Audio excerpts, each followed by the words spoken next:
Hello, everybody. Welcome back to Sarah's Table. As you can see, I'm here all by myself today. I have recently returned from a trip, and I decided that I wanted to have something kind of cozy and small for this particular one.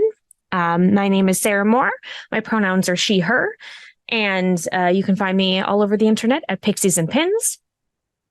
And today we're going to play 1,000-Year-Old Vampire by Tim Hutchings, which I've been super interested in for a really long time.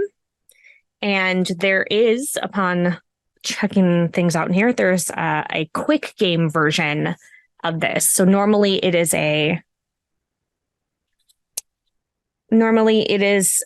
journaling game where you could potentially just be like working on your vampire for years and years if you wanted, a super long time. But there is a way of playing the game that is it's like much faster. And so I thought I would give that a go for here on stream. But because it is such an interesting concept to me, I think I probably will also be expanding it, maybe with a little bit of different variation of the vampire that I create over on my Ko-Fi, which is obviously Pixies and Pins. So you can check that out. But I really thought that this was very appropriate because it is getting to feel a touch like fall outside. And, you know, frankly, all of the Halloween decorations are out, and it's getting to be, you know, that kind of spooky type of year. And so I thought vampires. Also, today is International Literacy Day. And this is designed to look like it is a library book. So layers on layers on layers, like a parfait. Everybody loves parfait. Points to anyone who got that reference. Let me do a quick safety discussion. I know it's just me here, but like you are here too at home, and I want you to know what you are getting into. And here on Sarah's Table, you will never find sexual violence, violence against children, or withholding food as punishment or starvation. Because I am the only one that is here, I know I will not wander into territory that I have, you know, it's going to be triggering in any way. However, I'm able to just stop myself if I start going down a path, or there's a prompt in here that is maybe something that I'm not interested in. I will just, re-roll or skip and redirect. Okay.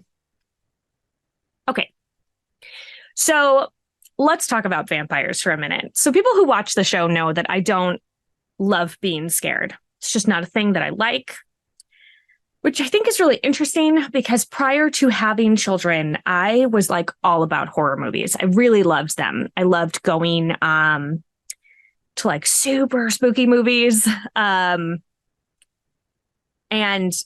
since I had kids, my body chemistry changed. And now that like rush of fear just makes me want to throw up like immediately, which is wild. I don't know why the change happened, but I just like don't like anything scary anymore.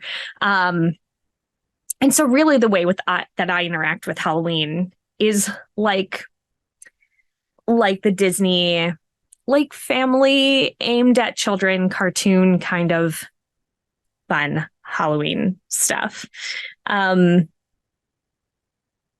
And I'm not, I do not feel ashamed about that at all. I'm totally fine with that. So if you at home are like, oh boy, I don't like scary things, it's okay. I don't either. But I think one of the things that's really interesting for me is that because I love stories so much, I really, really love the idea of the vampire lore. I just think it's really cool. Like the idea of having someone be effectively immortal. Like, what does that do to your relationships? Like, think of the amount of time that you would have to do all of the things that you want to do. Like you could be, there's so many books that I want to read. So many skills that I want to teach myself. And like, as a vampire, as somebody who's going to live forever, right? Like, what if you go through a stage where you're like, I don't know, I'm just really into macrame. And then you just like macrame everything forever until you have gotten it out of your system. And you could get really, really good at stuff and be really good at things. And I understand that there's definitely problems with living forever. You know, if the people that you love are not also vampires, are not also immortal, that you have to watch them go, and that can cause a lot of grief. And like maybe something that you loved is just not around anymore because society has moved past it. I understand that there are problems, but like I am choosing to see the good stuff in it. Because maybe that's just like my way. #joyful gaming. So frankly, like I want to see the fun stuff in this vampire. I want to see the cool bonuses that you get by being able to live for 1,000 years. And like I would rather have my vampires be much more What We Do in the Shadows, directed by Taika Waititi, instead of like really hardcore, just like terrifying Dracula situations. Yeah. Ramble time is over. Thank you for coming to my TED Talk. Let's make a vampire. I just want to talk about the book for a little bit. The book itself is really beautiful, and it looks really worn. Like it looks like there are things taped to it, and you can sort of see the transparency of the tape, and that, you know, there's stuff on the side like dings and stuff. If it'll focus on it. Yeah, there we go. And the same thing inside, like it looks like it has been written in, you know. I'm fairly certain that's maybe supposed to be blood, but you know, it's got like if you had gone to a library book sale or an estate sale, and it's got little handwritten things inside it. And the way that it is put together inside looks like it has little scraps of paper from different things tucked into it. And I think that's really cool. I wish, and I know that this is very hard to do, but I wish that there was a copy of this that had all of these pieces actually tucked into it, actually taped so that it was tactile. Because I just like really love the idea. That's what I would do with my journals. And this is supposed to be a journal of the vampire that is that old. And as you are going with it, like I do feel like if it were mine, I would be tucking little mementos in. Like this is like where you put ticket stubs of something that you have seen, or a little scrap of something that's written on by somebody important in your life. And I love that idea. I think it's really cool. There's like photographs taped in, and I feel like the way that was put together was so smart and beautiful and like loving, and that there are stuff that it looks like you are missing some of the text. You are not. Tim Hutchins was very smart. He did not cover anything that you need, but there's just like this little bits of hints that there's things underneath. On this page, it's got a bunch of things that are like tucked in, articles and things, and it just like overlaps the text just enough so that you can tell that it continues on underneath. And so the idea that there's maybe things still underneath there, I like it was put together so beautifully. And it reminds me of like one of my favorite places in the world, which is truly just like a library. I just really like being around books and like like having that old book smell, um, which I understand is like books decaying. I get that that's like not like a cool thing. Um, but I like the way they smell. Also, I am a sucker for a journal that has the fancy built-in ribbon bookmarks. Um, like I always felt so fancy when I was a kid and I had those like, oh, it's got a bookmark built in. Listen, small joys for me. I have always really reveled in them, and this is just like ticking all of my boxes. So it's a very simple concept. You are a vampire. That's it. You are a vampire, and this is your journal, and it is journaling your life. One of the things that happens as a vampire in this game is that your journal can only hold 5 memories. And as you make more memories, because you are so old, you have to give up memories in order to make space for the new memories. And that sort of happens with skills as well. So making this less, to make it more of a game and less of just like a journaling prompt exercise, you need 1d10, which I have right here. These look a little bloody. Oh no, focus on it and not my face. There we go. These are made by Poppy Dice, and they're so pretty, and I really love them. And you need 1d6. Beep, beep, beep, beep, beep, beep, beep. They're just so pretty with all of the stuff in them. I might need to go get some more from Poppy Dice because her work is truly beautiful. I just like love dice. I maybe need more. You should have with you something to write in. Now, it does say that should you choose, the prompts are all in this book, and you can write directly into your journal. Oh, but I just don't feel like I can do that. Writing in a book is really hard for me. I like can't deface it, just like I can't dog ear a page. I don't know. It's something about respecting the book. But if you feel good about that and you own it, get on there. Just get in there and do it. Also, there are tables if you don't have access to dice. There are tables in the back that you can use, and it suggests that you drop a coin or close your eyes and point a finger or whatever to help choose some random numbers. But I have so many dice, so we are going to use dice today. And then the other thing that you need is like some place to write your stuff down in, paper and pencil. If you want, you can do it in a Word type document. Word type is where my brain was going. Good job, Sarah. You can type it in a Word document on your computer. It says in the quick game, which I'm doing today, probably only need a few pieces of paper.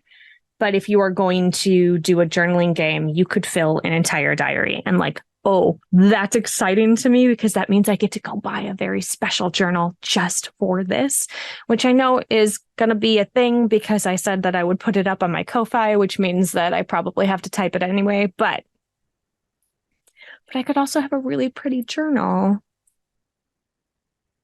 Yeah, I'm going to do both. Okay. I guess there are also multiplayer rules, but I like the idea of this being really solitary. I think being a vampire is lonely in general. And so I think I want to reflect that. Okay, let's make our vampire. I have everything I need to play. There are 5 traits. We've got memories, skills, resources, characters, and marks. And then we are going to be receiving prompts. And every time I get a prompt, it's going to affect one of those traits. Maybe a memory will go away. Maybe I tax a skill and I'm not going to be able to use it. Maybe my resource gets like used up. Perhaps I lose one of my relationships, or my marks get more intense, and marks are like physical things about your character, like that show that you are a vampire. I feel like the rest of those are pretty self-explanatory. Okay. They do say if you would lose anything, that you should make sure that it is still readable, so that, because there might be ways to refer back to it.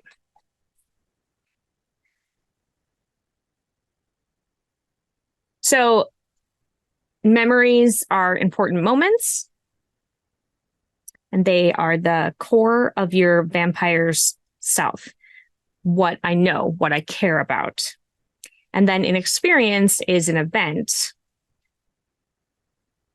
And generally, a memory is made up of several experiences. But in the quick game, you do not use experiences. So it's trying to streamline. So you just do memories instead of having the memories be multifaceted, so that you can get things moving and continue on. All right, here we go. I am allowed 5 memories.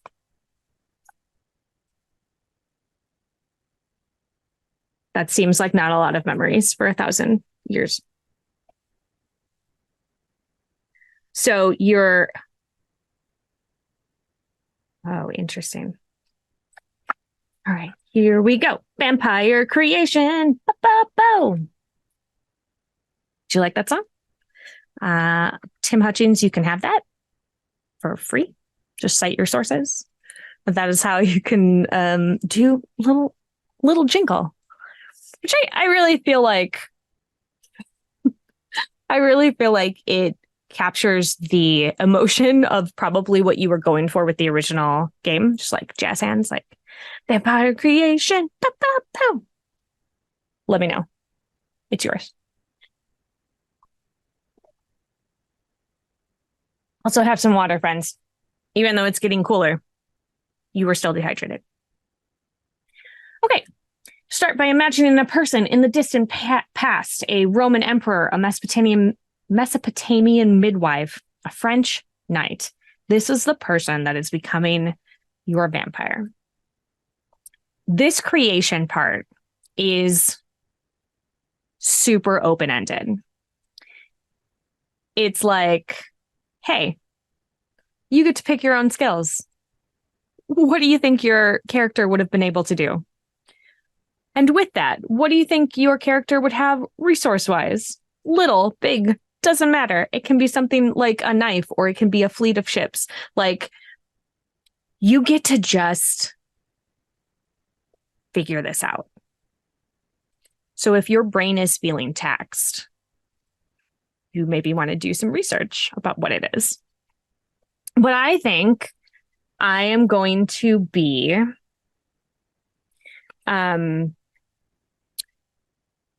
so Halloween time makes me think of like mummies, and mummies make me think of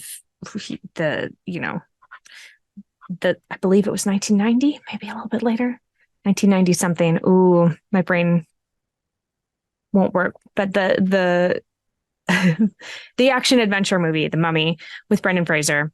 Because welcome to my backstory, my personal backstory, Sarah's backstory. For the longest time, I just wanted desperately to be like an Egyptologist. I even applied to grad school to go and be a part of an Egyptology program that would have allowed me to study at the British Museum. Like I had all my references, I had everything together. But it turns out that Egyptologists,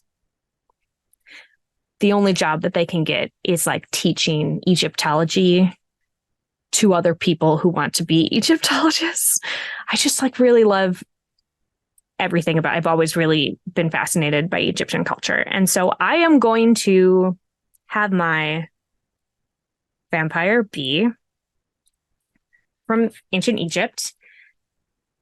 I don't think she was like royalty of any kind. Like I really think she was just like a person.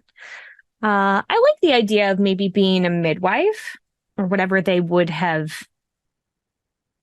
called it at the time. I think she is like a healer. She's an Egyptian healer, but I think she was just like in a small village, just very chill. It's the equivalent of like the village witch, the village wise woman, but in Egypt. Let's give her a name. No, I feel like I need an Egyptian name. I'm gonna have to look it up. I don't know what would be a proper Egyptian name. Let's find out.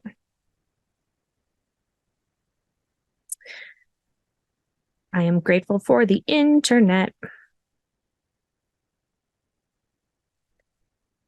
Ancient Egyptian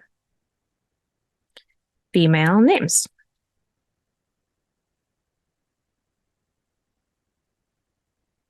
Seems like there's a lot of after gods.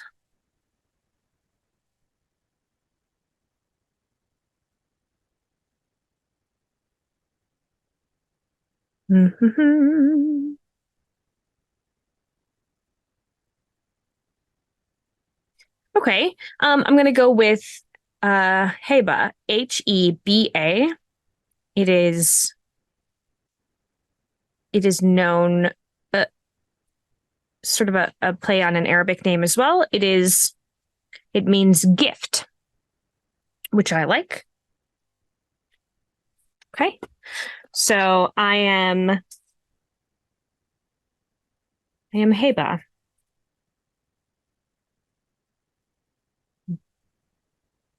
A daughter of Layla, which is another name that I saw in there, which is an interesting, because it is filtered down through the years and is now apparently still very popular in Egypt and kind of all over the world. I know a lot of Laylas who are not Egyptian. Born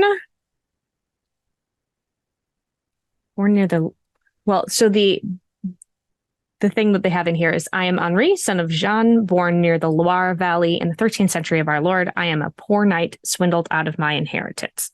So I'm following that little nugget. I am Heba, daughter of Layla, born near the cradle of life. I don't know that they would have called it that at the time, but that's okay. In timing wise, just call it. I understand I need to do more research timing wise for when I do the big long journaling one. But for right now, just in ancient Egypt, I am a village healer who leads a modest life. So the first experience that you do, most experiences are a little bit more focused when we are doing this, as you are like creating your memories and things. But the first memory, the first experience is pretty broad because it is how you became a vampire. That is your first memory. So truly, it seems like your life kind of starts over. When you are born as a vampire, it replaces everything that happened prior to ish, because you still have a little bit of your knowledge left over. You still have some of your relationships, but those are going to go away pretty quickly. So this is like the start of your undead existence, your unlife, your new unlife. Again, Tim Hutchings, feel free to use any of this language that I am inserting into your game. You're welcome. Can't help it. Okay. So how did I become a vampire? I don't want it to be a violent thing. I want this to be a consenting thing. I want this to be a thing that she embraced instead of having it happen to her. I don't want this to be a situation where, you know, some creature took it away from her, took something from her that she wanted to keep. I'm going to say, and while this adds a touch of melancholy and some backstory, I think maybe she was sick with something that she could not cure. It's maybe hereditary. I think that her mother died young of some wasting disease, and she started to exhibit symptoms of that disease and decided that that was not how she wanted to live. And she tried, that's probably why she became a healer in the first place, was to try to find the cure, and along the way was able to help a lot of people in other things. But because she was not able to halt the progress of what was happening to her body, and I think she's very realistic, no, I know that this is what's happening. I saw my future. This is what I'm going to have. This is what I'm going to do. And this creature came through where she lived and offered, basically, I can take that away from you. You won't have this anymore. I can help you. Then you'll live forever, and your body will stay in the same state that you are now. You will always be young and beautiful and healthy, and your body will stop fighting itself. And I think she decided that was preferable to a slow wasting end. And so she welcomed the change.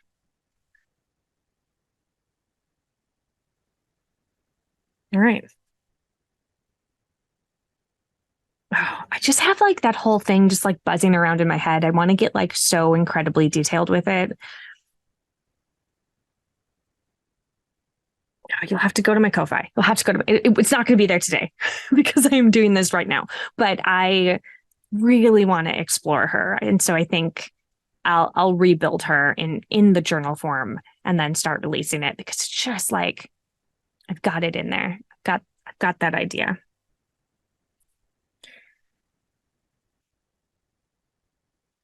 Ba-bam. Okay.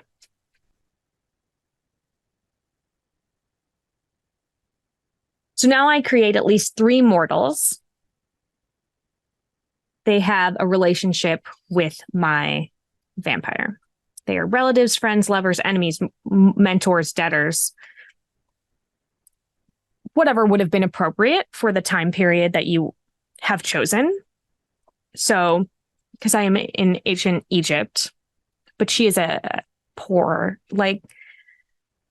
not poor, but she doesn't live in the palace.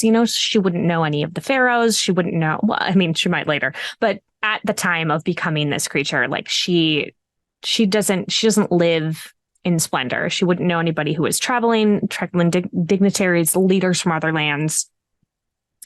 I think she has a partner. Oh no, gotta pull out those names again. Here we go. Let's look them up. All right. Oh, it's still open. Delightful.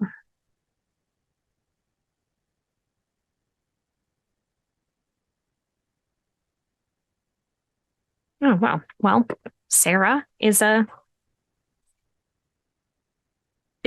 apparently a popular name in Egypt. So her partner's name is Sarah. I think they've been partners for years, probably, maybe 15 years.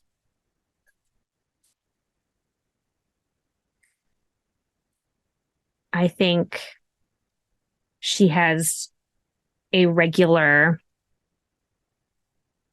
patient who is a good friend of hers, has become a good friend of hers. I think the idea of a vampire who is like a caretaker, somebody who wants to ease your passing and be there to help you get through things, I think is something that is maybe not explored very often. Vampires are usually like very, honestly, like very sexy, right? Like everything is very sensual and sexual with vampires, and like it's all that, or terrifying. This thing that is stalking you throughout continents and time, and just like and there's this inevitability of like not being able to outrun this creature who has nothing but time and patience. I don't think it needs to be like that. Like, I think that it can be the comfort of somebody in your life who is solid and unchanging. If you think about who you think about when you need comfort, it is somebody who is consistent in your life, whether it's a parent or a friend or a partner. Like, you see them as comfort because they are solid, and in your eyes, maybe a little unchanging because they are stable. And they're the ones that you go to when you feel out of control. And so if you make like a creature that can live forever in an unchanging state, think about what that could be. I mean, it's maybe lonely and a little sad for the vampire, but like the amount of people that you could help, that you could be solidly helping. And so just to think about like the equivalency of like in D&D of elves and humans. Humans just live so much less time than elves, that elves deal with their lives and relationships differently than somebody who has a tenth of the amount of time. And so they're seen as wise, even if they're not very wise, because they just have like the advantage of years. And I think that is how I would like to approach my vampire. Like, maybe Heba can be help and stability and joy and comfort to the people that she is coming in contact with, instead of being like this scary thing that stalks you and you feel powerless against. It's all perspective and how you approach your relationships, which I think is maybe a strange corollary to just life in general. Like, it's true. Like, this is how do you want to be perceived? I say that with like such a strong personal brand of joy and safety. So I understand that most people, when they make vampires, are going to be like, "Ooh, let's make them super creepy. Let's be scary. Let's have the thing floating outside your house and like leaving you in this state of terror. But I don't want that. I want this to be such a calm, like I want to be a calming presence. I want to be a protector, and a guide as opposed to a terror.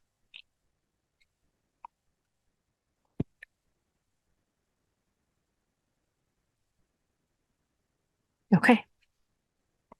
Rant over. So this friend that I have, let's check out some Egyptian male names. Just lots of named after, I think, just lots of people who are named after gods and things. But Jabari is an Egyptian name that means one who is brave. I think they have been friends for maybe the last 5 years. I think he is older. I think he is a patient. I think he's been a patient for longer than 5 years, but I think he's been considered a friend for at least, like a good friend for at least 5 years. I think Hiba can't not form attachments with people, especially people that she is caring for. I think she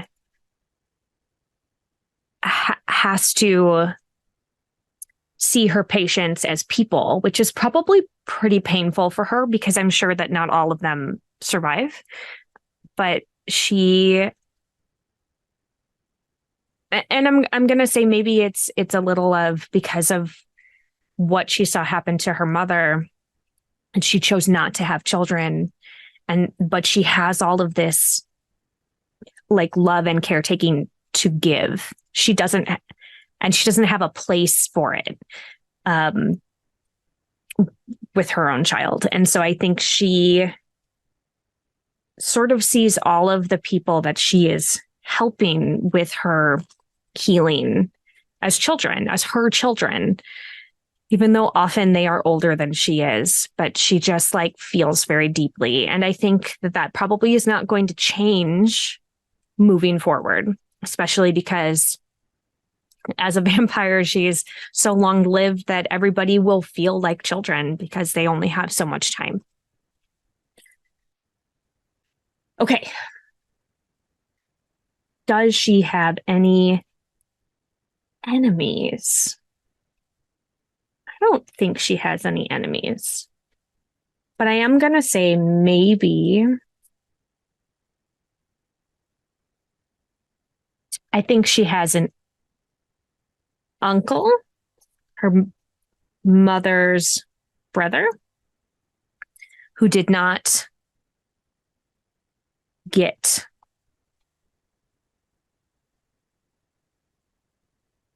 the disease. I don't even know that I know what it is. There are many to choose from. And honestly, at that time in history, they wouldn't have known what it was. I think there's a chance if this were to be a longer game that maybe one of the things that she does is go into like research to try to figure out what it was that caused a problem.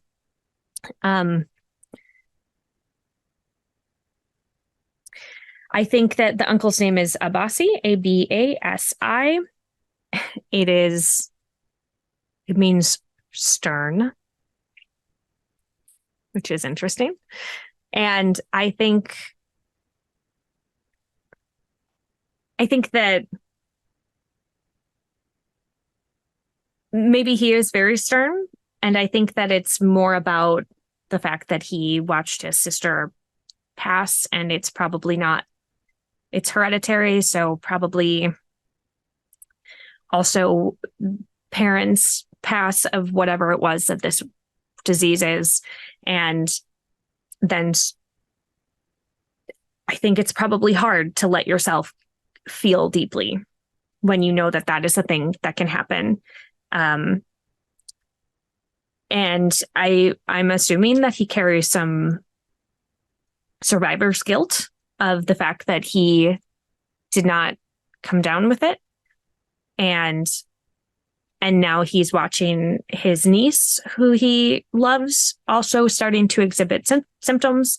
And I think it could be very, very hard.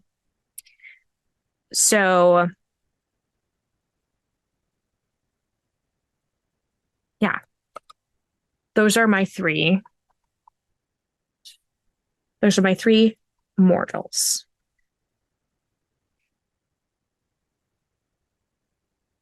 In the book, it says, know that these characters can and should be very important, but will not be around for long. Now I'm going to give my vampire 3 skills fitting for their lot in life and 3 resources they obtained while still mortal. And again, this is anything you want, anything that would be appropriate. So for a healer in ancient Egypt, I think skills and then resources, 3 of each. I think that, I think the skills are going to be like midwifery. I think she has delivered a lot of babies. I think that those are probably very bittersweet for her because she should not have children. She is capable, I think, or was capable when she was a human, but has chosen not to. So I think that's really hard, but I think she can't stop herself from doing that. I think sewing is a skill that she has. I think that helps with mending and having making her own clothes, but also there's a lot of sewing involved with medical stuff at that time where you'd have to be sewing up wounds and repairing, stitching. So I think that's part of it. And I think another skill that she has, I'm going to say cooking. I think she treats the whole person. And so I think that it's not just cooking. I think would also cover making medicines and poultices that you have to heat and know how things work and how things combine and how much of each thing to add. But I also think that she understands that, like, as part of caring for a person and making them get better, that it's not just healing your body. And I think food is a way that she shows love to people. And so if Heba is the person that is coming to your house to heal you because you have a broken wrist and she needs to come in and set your bone and stabilize it, that she's also probably going to bring you dinner or something. Maybe it'll have medicine in it with some painkillers and some stuff that you can take separately, but like you also need to eat. And so she's going to make sure that you have water and good tasting food and things of that nature. Like she wants, part of her healing is treating you like a person. Maybe that's just because I've been to enough doctors in my life that have just been very gruff and like, I'm not going to believe what you're talking about. And I'm sure that we have all been there, right? Where you go in and they're just like, all right, well, take this medicine and shut up and get out. And I don't think that is how she approaches it. She can't help but become invested in people. So I think resources, I think she has like a sewing kit, which could go for multi-purposes. And I think she has I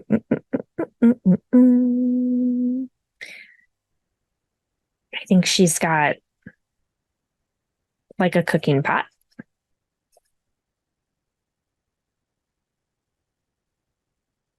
Resources. What else could she have? I don't know that they did this in ancient Egypt, but I think she has a piece of jewelry that signifies like the bond with her life partner.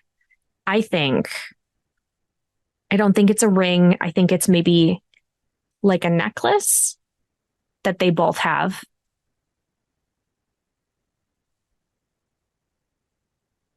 And I'm counting it as a resource, especially because for a really long time in history, like women had dowries. And I know that that wasn't like a huge thing in ancient Egypt. But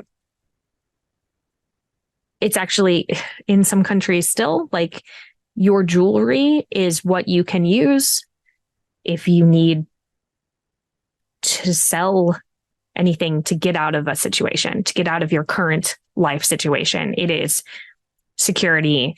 And so I think there's a lot of sentimental value with it because of the fact that it is shared with her partner. But I also think that it is like, it's like literally wearing your go bag at all times, just in case life's a little dangerous.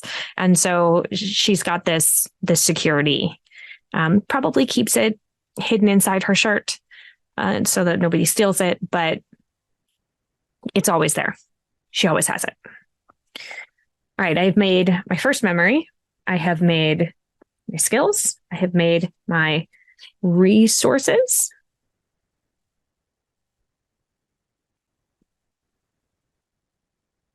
All right. And then I create a couple of more experiences.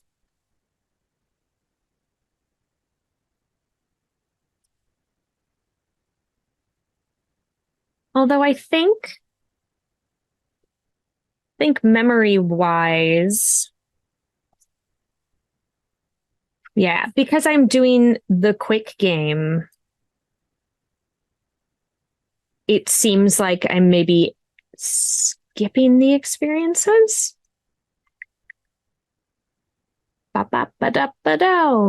Maybe not. We'll do these. We'll do these, each of these experiences. I've already sort of started talking about them. So there's no reason for me not to write it down. Also, it's okay for me to do more. I just get excited about stuff. So you are supposed to, in these experiences, combine two of your vampire's traits. So the example that is here is if your vampire has a long ship as a resource and a character, a Viking who is like a father, then perhaps you would combine those two experiences by saying, Gundar takes me on my first voyage aboard the longship. His touch calms me when we first leave sight of land. So it's pretty small, but pretty impactful. And so I think I'm going to combine my partner. No, let's do uncle. I think an experience is my uncle Abasi comforts me at my mother's funeral.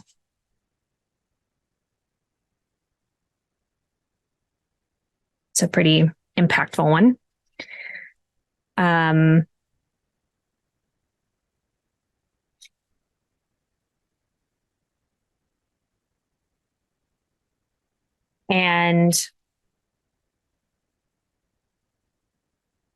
encourages me to become a midwife.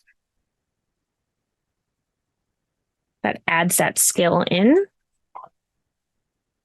I think.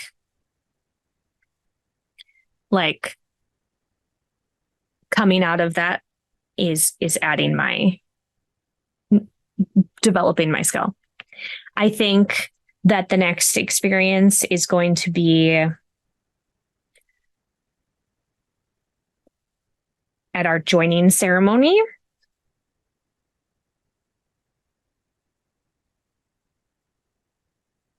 My partner, Sarah, gives me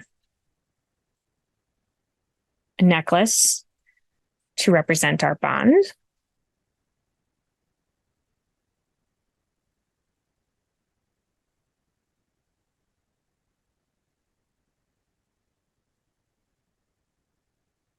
And then I'm going to say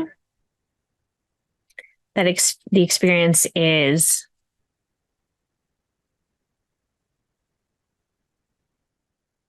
after sewing up the first wound on a patient,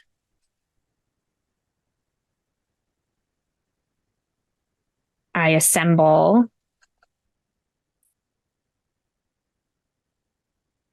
a sewing kit that will work for healing. So I have all of those experiences sort of woven into me.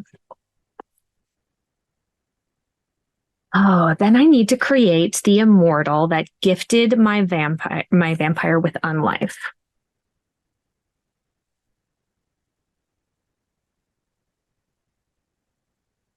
Okay.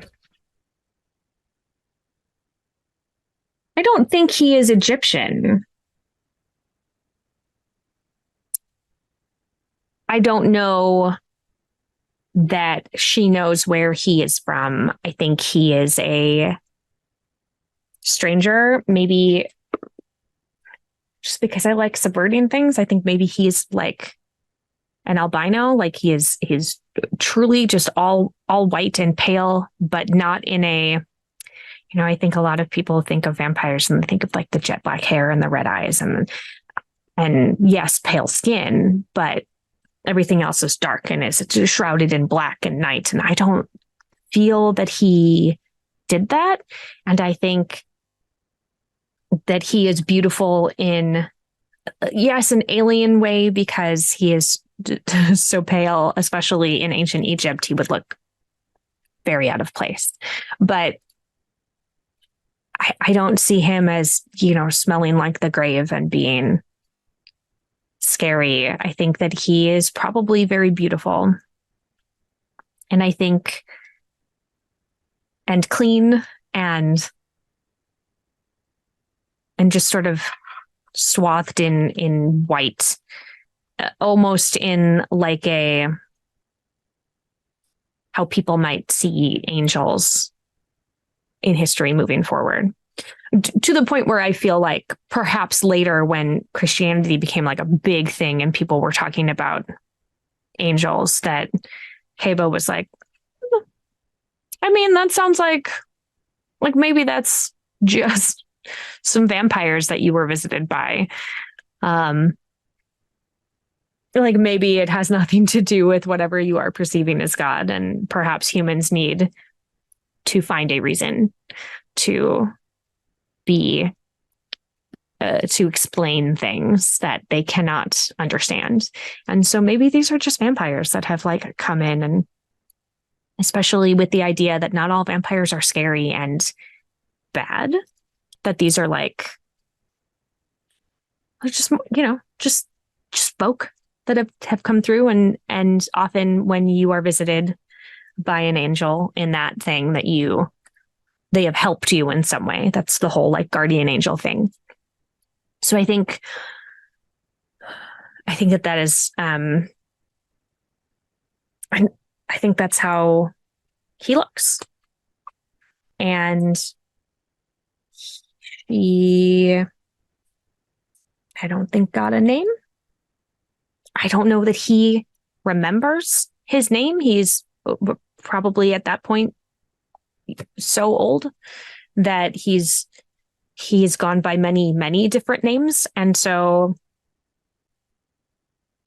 I think that he goes by, I think she refers to him as the guide, because he said, I can be your guide into this new life. I can guide you into a place where you are not in pain anymore. And now I have to create a mark and an experience that explains how your vampire became a creature of the night. And marks, like I said, visible indication that you are a vampire. Some examples are ever bleeding wound on the throat, eyes that are blank and white, a trailing scepter, a ferocious scar, a hollow abdomen full of rats. Okay. Clearly, when Tim Hutchings made this game, he was like, all the scary vampires only. And I am for it if that is what you want to do. But like, I think I've made it pretty clear that like I'm taking her in a different direction.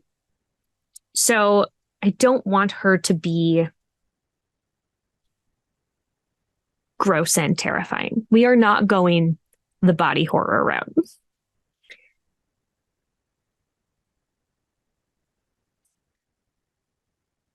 One of the other examples is under the moon, my shadow takes the shape of a jaguar. And I like the idea of doing something with your shadow. And I think that maybe Heba doesn't have a shadow. Because I understand that, vampires only in the dark. Just like you maybe wouldn't notice it. But there are torches and there are electric lights that they can be in. And it's just the sun. You can't be in the sun. And the moon does cast shadows. And I think she just doesn't have one. And I think that can be a little unsettling, but also something that you don't necessarily notice right away.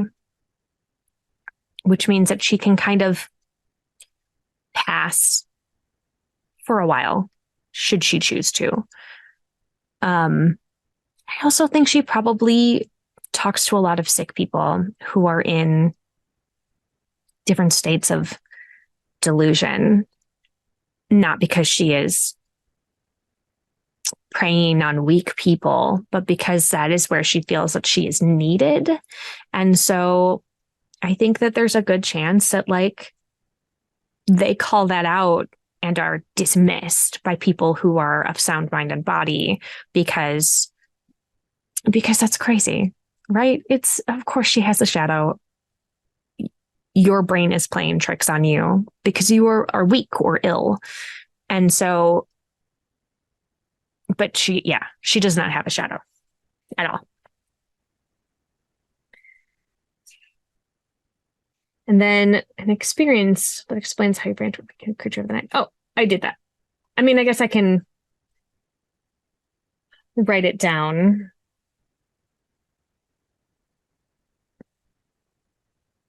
Okay.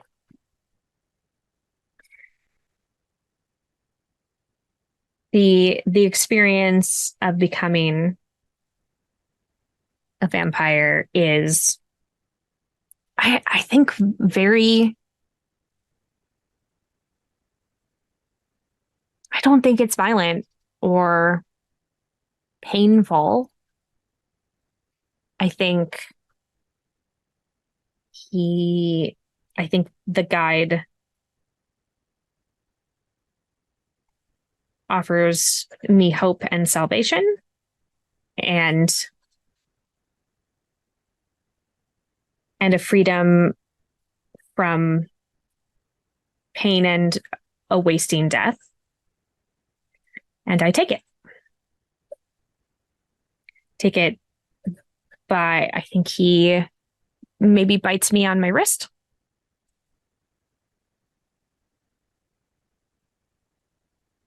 Don't think it hurts. I think it's a spreading of warmth. Like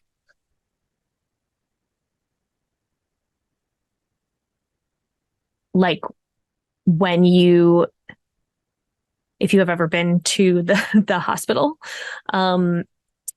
for something that has pain involved in it, and that first bit of painkiller hits you, and it's like a relief, like your body finally relaxing because you had been tensed and holding around the amount of pain, so that when your pain is gone, your body can relax out of it.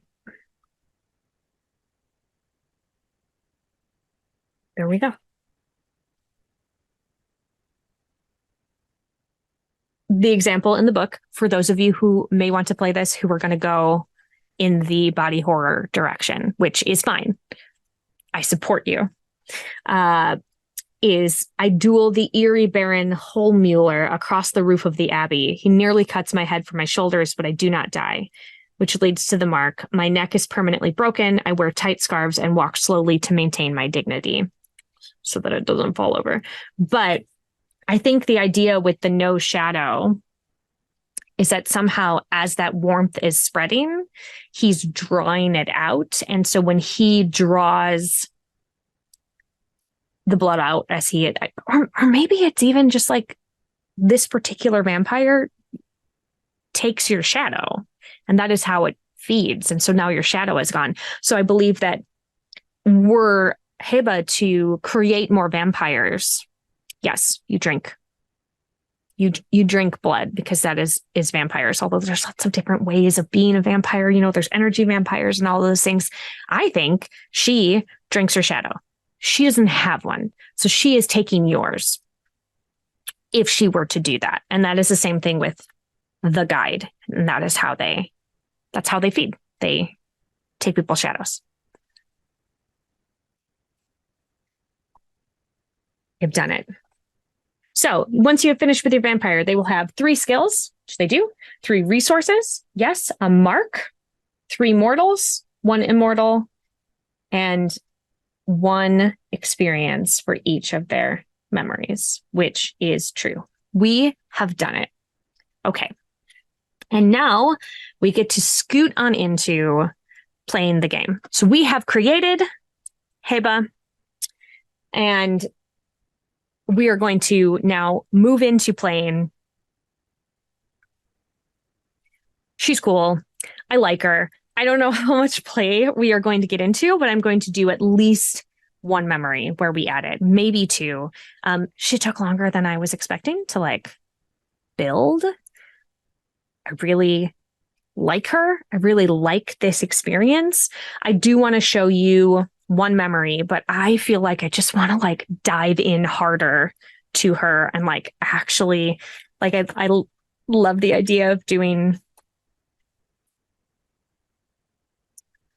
of doing a quick game, but it turns out I have too many stories to tell to do a quick game. So I am going to let's do the first one. Let's figure it out. So we get to roll some dice. Beep, boop, boop, boop, boop. You roll your D10 and your D6, and okay, here we go. The result of the D6, you subtract the result of the D6 from that of the D10. Oh, okay. So I have a 7 on my D10, and I have a 6 on my D6. So that means the result is a positive number, and I move forward that many prompts. If it were a negative number, I would move backwards. And if it is a 0, you do the prompt a second time.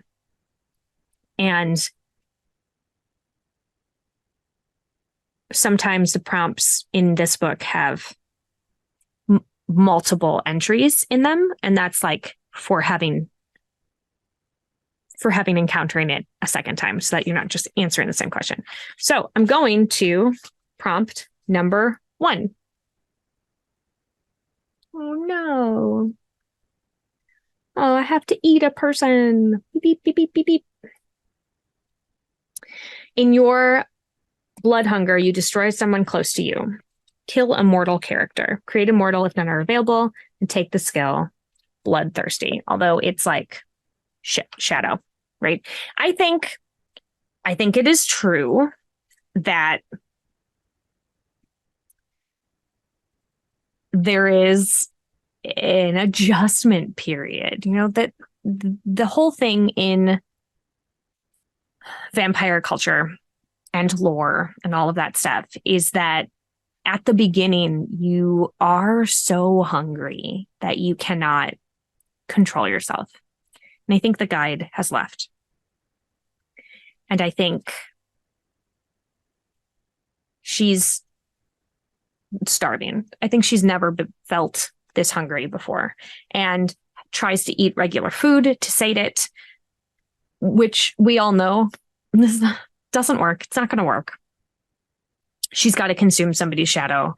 And if she does that, they will either become a vampire as well, or they're going to die. And I think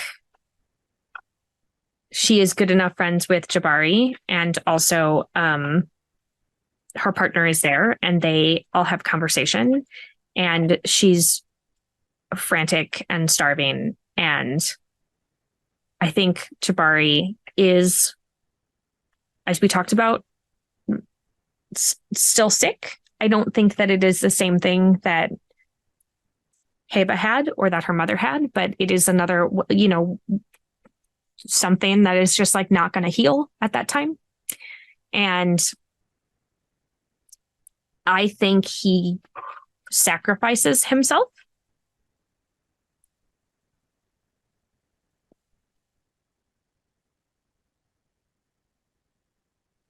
And so I think she doesn't know how to stop herself, and she takes everything, and he dies. She kills him.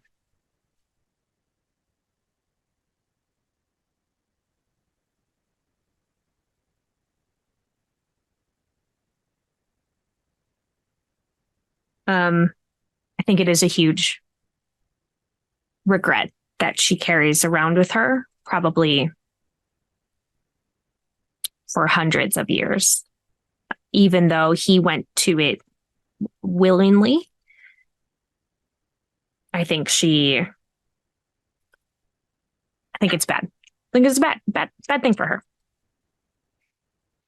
Let's move on.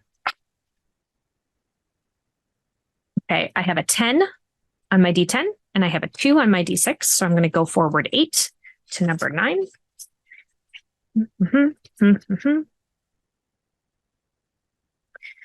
You develop a system for feeding.